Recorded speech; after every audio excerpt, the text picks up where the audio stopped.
মালয়েশিয়ায় বসবাসরত অবৈধ অভিবাসীদের নিজ দেশে ফিরতে অভিবাসী প্রত্যাবাসন কর্মসূচি 2.0 নামে একটি প্রোগ্রামের ঘোষণা দিয়েছে দেশটির সরকার, যা 19 মে থেকে শুরু হয়ে আগামী বছরের 30 এপ্রিল পর্যন্ত চলবে। এই সাধারণ ক্ষমা কর্মসূচির মাধ্যমে অবৈধ অভিবাসীরা স্বেচ্ছায় তাদের দেশে ফিরে যেতে পারবেন, যেখানে তাদের বিরুদ্ধে কোনো আইনি ব্যবস্থা নেওয়া হবে না এবং সামান্য কিছু জরিমানা দিয়ে তারা মালয়েশিয়া ত্যাগ করতে পারবেন। শুক্রবার পুষ্পানিতা পুত্রজায়ার দেশরি অ্যান্ডেড হলে অনুষ্ঠিত মালয়েশিয়ার ইমিগ্রেশন বিভাগের 2024 সালের চমৎকার পরিষেবা পুরস্কার অনুষ্ঠানে এই ঘোষণা দেন দেশটির স্বরাষ্ট্রমন্ত্রী দাতুক সেরি সাইফুদ্দিন নাসুসান ইসমাইল।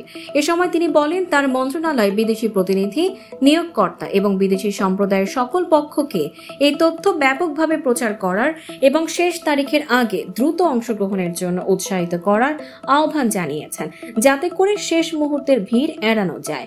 এই সাধারণ ক্ষমা কর্মসূচির অধীনে বৈধ পাস ছাড়া মালয়েশিয়ার প্রবেশ এবং ওয়ার্ক পারমিটের পাসের মেয়াদ শেষ হওয়ার পরেও অতিরিক্ত সময় থাকার জন্য অবৈধ অভিবাসীদের 500 রিঙ্গিত জরিমানা দিতে হবে।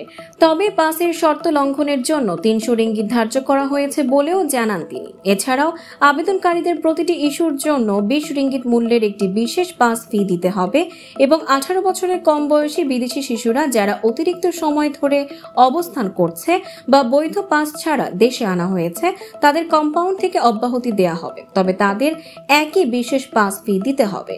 দেশের আইনের শাসন ও নিরাপত্তা জোরদার করার অঙ্গীকারের সঙ্গে সঙ্গতি রেখে তার মন্ত্রণালয় দেশে অবৈধ অভিবাসীদের নির্মূলের প্রচেষ্টায় কোনো আপোষ করবে না বলে স্বরাষ্ট্রমন্ত্রী জানান।